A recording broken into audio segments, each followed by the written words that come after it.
샬롬 할렐루야. 고린도전서 15장 9절에서 10절이요. 나는 사도 중에 가장 작은 자라. 나는 하나님의 교회를 박해하였으므로 사도라 칭함 받기를 감당하지 못할 자니라. 그러나 내가 나 된 것은 하나님의 은혜로 된 것이니 내게 주신 그의 은혜가 헛되지 아니하여 내가 모든 사도보다 더 많이 수고하였으나 내가 한 것이 아니요 오직 나와 함께 하신 하나님의 은혜로라. 사도 바울의 선에 대해서 살펴봅니다. 한번 받은 은혜에 대한 감사가 변치 않았던 사도 바울의 선을 본받아 마지막 때 성령의 도구로 쓰임받는 우리가 되어야 되겠다는 말씀이고요. 사도 바울은 다소 출신으로 베냐민 지파에 속하며 히브리인 중에 히브리인이요 율법으로는 엄한 바리새인이었습니다. 그는 독실한 유대교 신자로서 한때 예수 그리스도를 믿는 사람들을 핍박하여 옥에 가두며 죽이기에 앞장섰던 사람입니다. 그러나 다메섹 도상에서 주님을 만나 회심한 후에는 수많은 사람들에게 복음을 전파하며 많은 교회를 세워 세계 선교의 기반을 마련한 이방인의 위대한 사도가 되었지요. 사도 바울은 원수를 위해 생명을 줄 수 있는 최고의 선을 이루어 가는 곳마다 권능의 역사를 크게 베풀고 하나님께 많은 영광을 돌렸습니다. 그러면 사도 바울의 선은 과연 어떤 것이었을까요?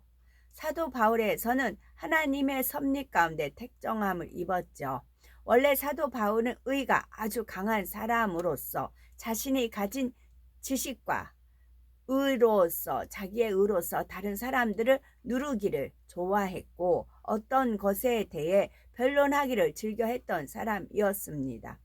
더구나 사도행전 22장 3절에 기록된 대로 당대 최고인 가말리의 문화에서 조상들의 율법에 엄한 교훈을 받았고 하나님께 대하여 열심히 있는 자였던 것입니다. 그래서 예수님이 하나님의 아들이요 구세주라는 것이 도무지 자기적인 의에 맞지 않았고 그냥 묵인하고 지나칠 수가 없었기에 예수 믿는 사람들을 잡으러 다니는 일에 앞장섰습니다. 때가 이르자 하나님께서는 이처럼 자기 의가 강할 뿐 아니라 한번 옳은 것을 깨우치면 변개치 않는 중심을 지닌 바울에게 은혜의 체험을 허락하셨죠. 바울이 다메섹이라는 다른 도시에까지 예수 믿는 자들을 잡으러 원정 가던 중에 주님께서 만나 주신 것입니다. 바울의 예전 이름은 사울이었는데 주님께서 사울아 사울아 네가 어찌하여 나를 핍박하느냐 나는 네가 핍박하는 예수라 말씀하시며 나타내 보이신 것입니다. 이 일이 있은 후 바울은 사흘 동안 눈으로 보지 못하고 식음을 전폐해야 했습니다. 그리고 아나니아를 통하여 자신에게 향하신 하나님의 섭리를 알게 되었는데 바로 예수 그리스도의 이름을 이방인과 임금들과 이스라엘 자손들 앞에 전하게 하기 위해 선택되었다는 것입니다. 결국 바울은 다마스에 가서 예수 믿는 사람들을 핍박한 것이 아니라 오히려 예수님이 그리스도이심을 부인하는 유대인들을 굴복시켰습니다. 또한 사도 바울의 선은 주님의 은혜에 대한 감사가 어떠한 상황에서도 변개치 않은 것이 선입니다. 사도 바울은 예수 그리스도의 복음의 비밀과 죄인들을 구원하시려고 자신을 온전히 희생하신 예수님의 크신 사랑을 깨닫게 되자 마치 자신이 죄인 중에 괴수처럼 여겨졌지요.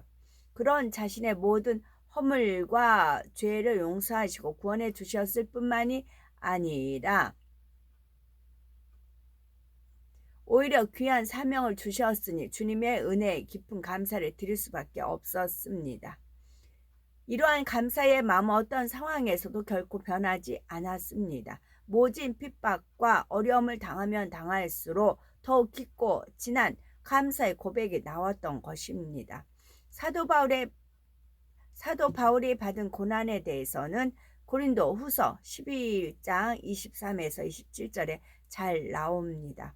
내가 수고를 넘치도록 하고 옥에 갇히기도 더 많이 하고 매도 수없이 맞고 여러 번 죽을 뻔하였으니 유대인들에게 40에 하나 감한 매를 5번 맞았으며 3번 태장으로 맞고 1번 돌로 맞고 3번 파선하는데 일주야를 기쁨에 지냈으며 여러 번 여행에 강의 위험과 강도의 위험과 동족의 위험과 이방인의 위험과 시내의 위험과 광야의 위험과 바다의 위험과 거지 형제 중에 위험을 당하고 또 수고하며 애쓰고 여러 번 자지 못하고 줄이고 목마르고 여러 번 굶고 춥고 헐 벗었노라.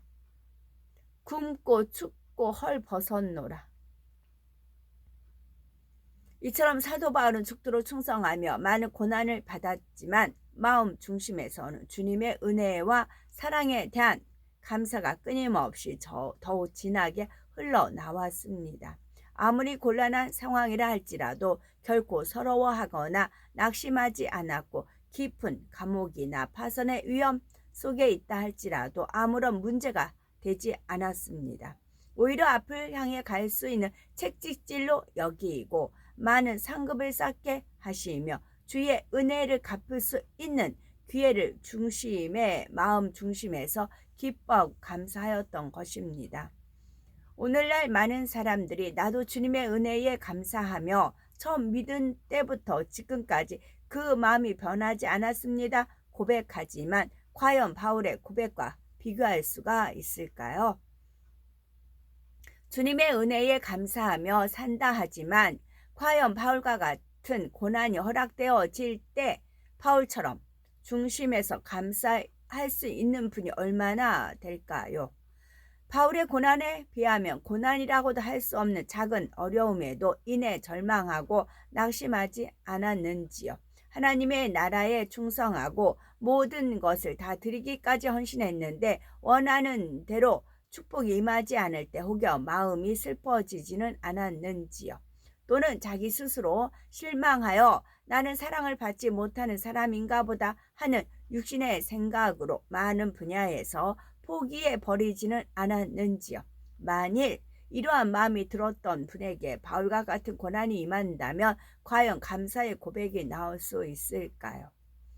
사도 바울은 주님을 만난 이후로 한 번도 주님의 은혜에 감사한 마음이 변하지 않았고 주님에 대한 뜨거운 사랑이 식지 않았습니다.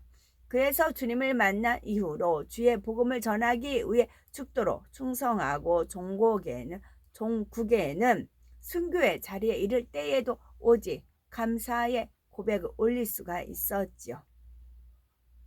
이제 내 생애가 이렇게 마감하는구나 하고 착잡한 마음이나 해환의 마음이 든 것이 아니요. 죽음의 두려움으로 인한 경직된 심정도 더더욱 아니었습니다. 오히려 죽음을 앞두고 너무도 보고 싶었던 주님을 이제 곧 직접 배울 수 있다는 기쁨으로 인해 가슴이 벅차 올랐습니다. 사람이라면 누구나 죽음 앞에서 긴장하기 마련이지만 사도 바울은 소망으로 가득하여 오히려 기쁨과 감사가 넘쳐났다는 것이죠. 사도 바울이 이처럼 어떠한 고난을 받을 때에도 심지어는 생명을 잃는 상황에서도 변함없이 감사의 고백을 드릴 수 있었던 것은 그의 마음이 참으로 곱고 선하기 때문입니다. 그러면 우리는 범사에 감사하라는 하나님의 말씀 얼마나 이루시는지요. 범사에 감사하다는 것은 좋은 일이든 굳은 일이든 감사하고 기쁜 일은 물론이요. 어려움이 와도 감사하는 것이죠. 감사할 조건이 있을 때에 감사하는 것은 세상 사람들도 다 할 수 있습니다. 그러나 하나님을 믿는 사람들을 현실에 어려움이 있다 해도 믿음으로 감사한다는 것이죠.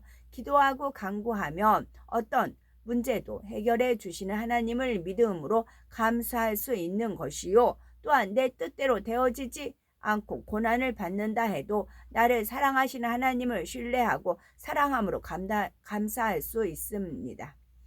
우리는 평생을 두고 감사해도 다 갚을 수 없을 만큼 하나님의 크신 은혜와 사랑을 받았습니다. 세세토록 끔찍한 지옥 불에서 고통받을 뻔했으나 예수 그리스도의 보혈의 공로로 제사함 받았고 하나님의 자녀된 권세를 얻어 아름다운 천국에서 영생을 누릴 수 있게 되었으니 얼마나 감사한 일인지요.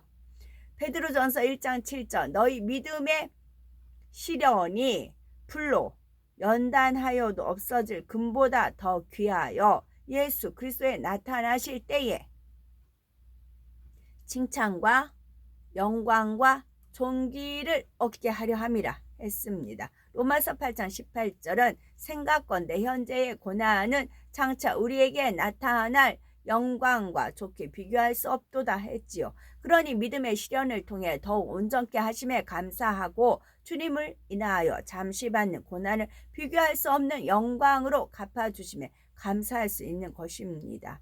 이처럼 범사에 하나님의 선하신 뜻을 믿음으로 중심에서 감사할 때 하나님께서 기뻐하시고 더 큰 감사의 조건을 만들어 주시죠. 사도 바울은 자신에게 고난을 허락하시고 그를 통해 온전케 하시는 하나님께 항상 감사를 올렸기 때문에 하나님께서도 바울을 마음껏 연단하실 수가 있었습니다. 마음껏 연단이요. 그래서 결국 바울은 정녕 큰 사도로서 무수한 영혼을 구원으로 인도하며 하나님께 크게 영광 돌리는 복된 역할을 감당할 수가 있었던 것입니다. 그러므로 범사에 하나님께 감사함으로 하나님의 권능의 손에 붙들린 바 되고 귀한 성령의 도구로 변화되어 크게 쓰임받을 수 있는 우리가 되어야 되겠죠. 아멘.